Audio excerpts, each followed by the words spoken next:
Sensei, आपने बताया कि हम जीवन में जो चाहते हैं हमें वही मिलता है। वैसा ही घटनाक्रम घटने लग जाता है। पर ऐसा क्यों है कि हम लोग चाहते तो बहुत कुछ हैं पर फिर भी मिल कुछ नहीं पाता? यह प्रश्न बहुत प्रासंगिक प्रश्न है और जो भी प्रश्न करता है उसको बहुत बहुत धन्यवाद, क्योंकि आपने प्रकृति के एक सिद्धांत को तो अवश्य समझ लिया कि होता वही है जो आप चाहते हैं। लेकिन ऐसा क्यों नहीं होता कि जो आप चाहते हैं वो तुरंत नहीं होता? बहुत सरल है। आपने इतनी फाइलें जमा कर दी हैं और जिस क्रम से आपने जमा की है उसी क्रम से काम होगा। वहां पे वीआईपी ट्रीटमेंट नहीं है कि ओहो यह फाइल ऊपर रख दिया जाए। वहां पे तो लाइन और क्रमबद्धता से जो आपने जमा किया है, जो जिन विचार को निर्माण किया है, जो इच्छा विचार आशाओं को पाला है, वही तो घटित होगा। और कब से? अभी से नहीं। आपके अनंत जीवन यात्रा में जो जो फाइलें आपने जमा की हैं उन फाइलों के अनुसार हो रहा है कार्य। और कितनी फाइलें लगाई इसका अवलोकन कीजिए। और साधना में हम करते क्या हैं? एक पूर्ण गुरु उन फाइलों को स्तंभित कर देता है और साधना में आप उन फाइलों को जलाते हैं। यह है साधना।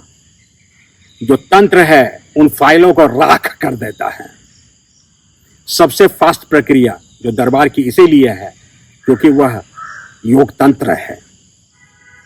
तो आप जब जलाते जाएंगे होता जाएगा। अच्छा, इसे आप दूसरे रूप से समझें। थोड़े और उदाहरण से आपको यह स्पष्ट हो जाएगा। जो विषाद, जो विरक्ति अर्जुन को हुई थी कि भगवान युद्ध करके क्या फायदा, जिस पर पूरी गीता बोलनी पड़ गई, वो तो वास्तविक में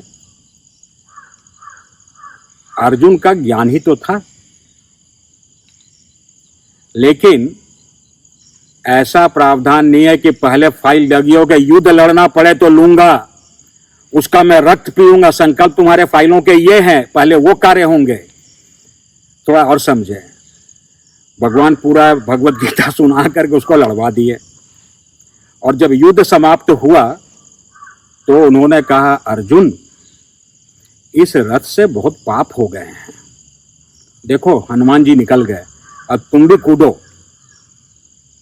अर्जुन बोला, है इतना उपदेश देकर लड़वा दिया, बोलते पाप हो गया। और फिर अर्जुन कूदा, भगवान कूदे और रथ धू धू करके जल उठा। इतने पाप हो गए थे। फिर वो पूछने लगा, इतने पाप क्यों हो गए? अब इसका उदाहरण नहीं है तो अनुभव के आधार पर जाना जाता है। जब आप कीजिए ना, व्यास जी तो अमर रह सकती हैं, उनसे संवाद कीजिए। साधना में उनके साथ बैठिए, आपके अनुभव में वो बताएंगे कि क्या क्या हुआ था। हम तो उतना ही दूर तक समझना चाहते हैं जो हमारे साथ में लिखित में आ गया और उसको समझ के हम ज्ञानी बन जाते हैं। वो युद्ध शास्त्र था। अर्जुन ने दोबारा पूछा, युद्ध समाप्त हो गया था, कि भगवान मैं वो सारी चीज भूल गया हूं जो युद्ध भूमि में आपने बताया था। और फिर भगवान ने दोबारा सुनाई, बोले वो दूसरी गीता और वो बिल्कुल भिन्न है। इस पे तो जब गीता पे जब परिचर्चा शुरू होगी, विवेचना शुरू होगी, गीता डिकोडेड जो सीरीज शुरू होगा, उसमें हम इस पर विस्तार से चर्चा करेंगे। तो होता वही है जो आप मांगते हैं और आपने इतनी चीजें मांग कर दी है कि वो मांग पूरी करते करते सब कुछ समाप्त है। सेंसेई, एक भाई का प्रश्न आया है कि जीवन कैसे विघटित होता है? क्या इसके लिए बुद्धि, चित्त, वृत्ति और मन कारण है?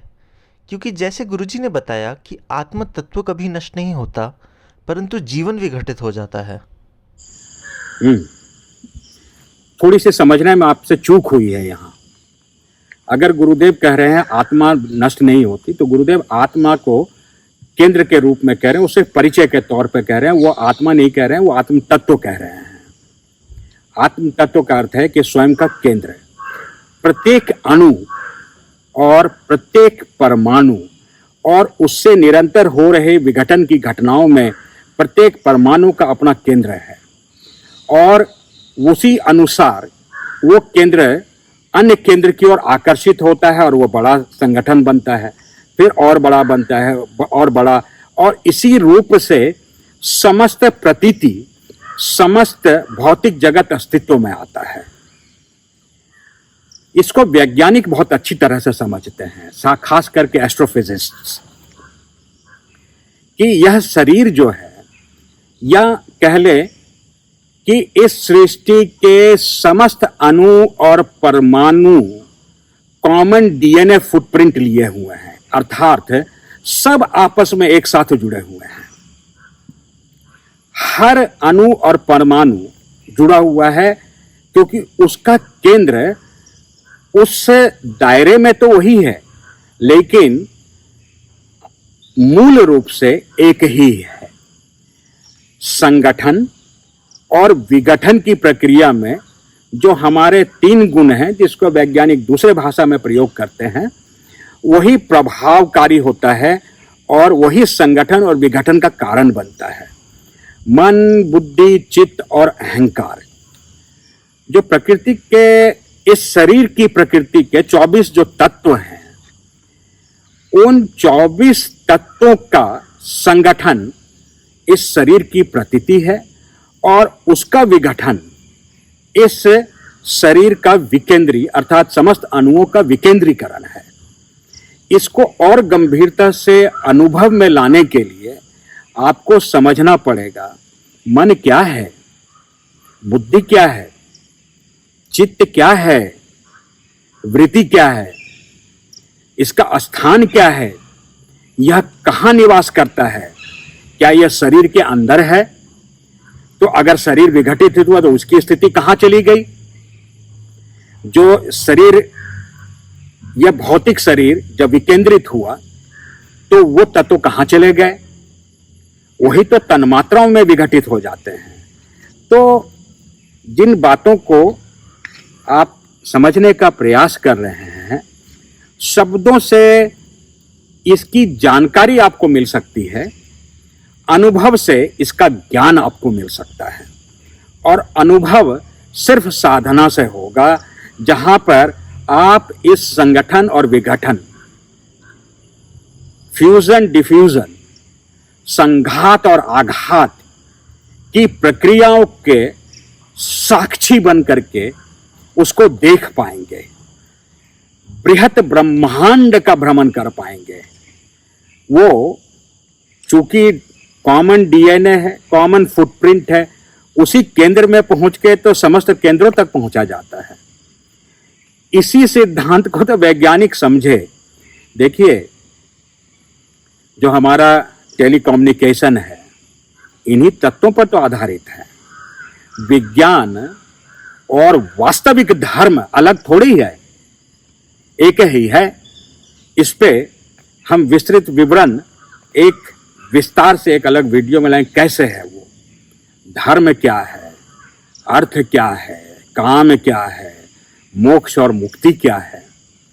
तो जो गुरुदेव जहां पर संबोधन कर रहे हैं, वह संबोधन पूर्णतया उस व्यक्ति के लिए किया जा रहा है जहां पर वह अभी खड़ा है, जहां वह अपने समझ के स्तर पर खड़ा है। यही चीज जब आप विकास करेंगे तो गुरुदेव आपको अगले चरण में ले जाएंगे, समझ के और गहराई में ले जाएंगे, जहां पर और स्पष्ट रूप से आप समझ पाएंगे। इसीलिए इसे समझने के लिए एक ही मार्ग है, सूचना जो आपको प्राप्त हो गई और अभ्यास जो साधना पद्धति आपके पास है, और उस अभ्यास की निरंतरता के बाद अनुभव जो आपको होगा, बस चीजें प्रकट होंगी, खुलेंगी। इतनी सी बात है।